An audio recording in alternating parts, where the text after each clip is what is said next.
श्रीमद् भगवत गीता का महात्मा। श्रीमद् भगवत गीता संसार का अमूल्य धरोहर है। यह भगवान श्री कृष्ण के मुख से निकला हुआ वांग्मय वाणी है। गंगा में जाकर के स्नान करने से लोग पवित्र होते हैं, लेकिन यह भगवत गीता रूपी गंगा घर घर में जाकर के लोगों को पवित्र करती है।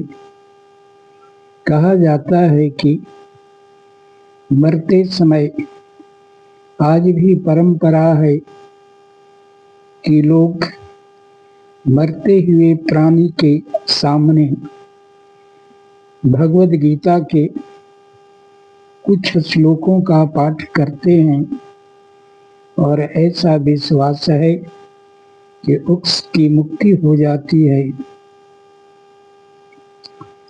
एक बार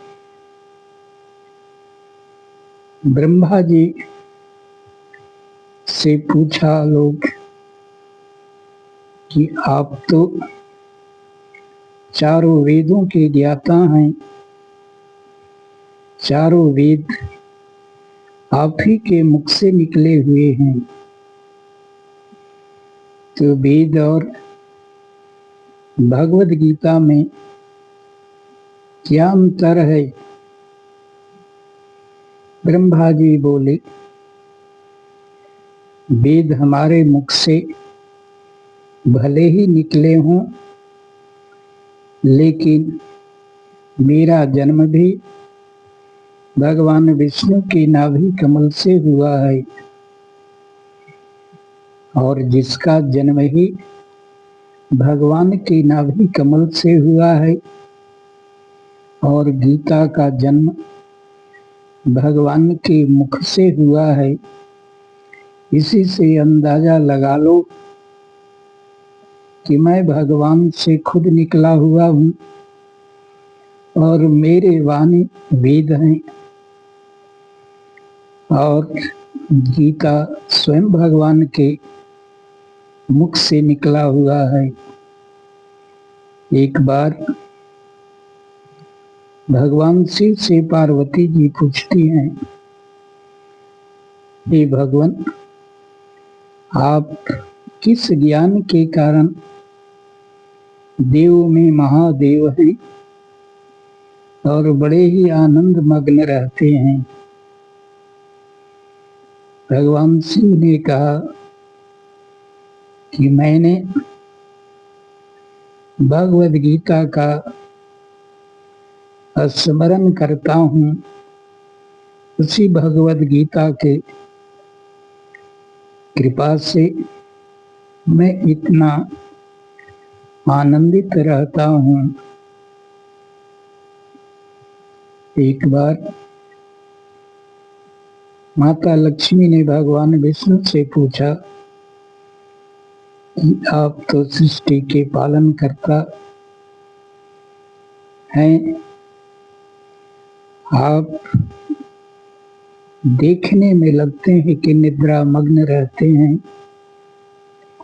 भगवान ने कहा, मैं निद्रा मग्न नहीं रहता, मैं गीता के ज्ञान में डूबा रहता हूँ। उसी के कृपा से संसार का पालन करता हूँ। गीता के प्रथम अध्याय का महात्मा माता लक्ष्मी को बताते हुए कहते हैं कि एक चांडाल था,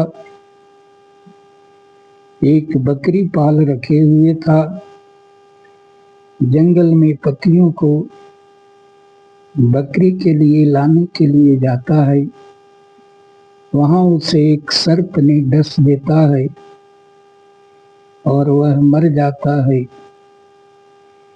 अगले जन्म में उसका जन्म एक बैल के यहाँ होता है। उस बैल को एक भिक्षुक खरीद लेता है और उसे बड़ा कष्ट देता है। शाम को थोड़ी सी भूसा डाल देता है। बैल कमजोर हो गया और एक दिन मर गया, लेकिन उसके प्राण निकल नहीं रहे थे। बड़े बड़े पुण्यात्मा आए, अपने पुण्यों को दिया, लेकिन बैल का प्राण निकल नहीं रहा था। उसी समय एक वेश्या आती है और वह कहती है कि मैंने जो पुण्य किया है उस पुण्य को बैल को दे रहा हूँ, और बैल की मुक्ति हो जाती है और एक ब्राह्मण के घर में सुशर्मा नाम के बालक के रूप में जन्म लेता है। उसे पूर्व जन्म की बात याद थी और जब बड़ा होता है तो उस वेश्या से मिलने जाता है कि तुम किस पुण्य का फल दे करके मुझे बैल से ब्राह्मण बना दी। वह कहती है कि मेरे पास एक तोता था, वह कुछ श्लोकों को पढ़ता था,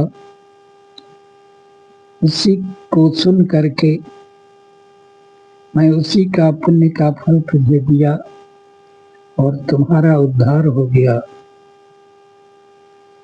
इस प्रकार से गीता का महात्मा अवर्णनीय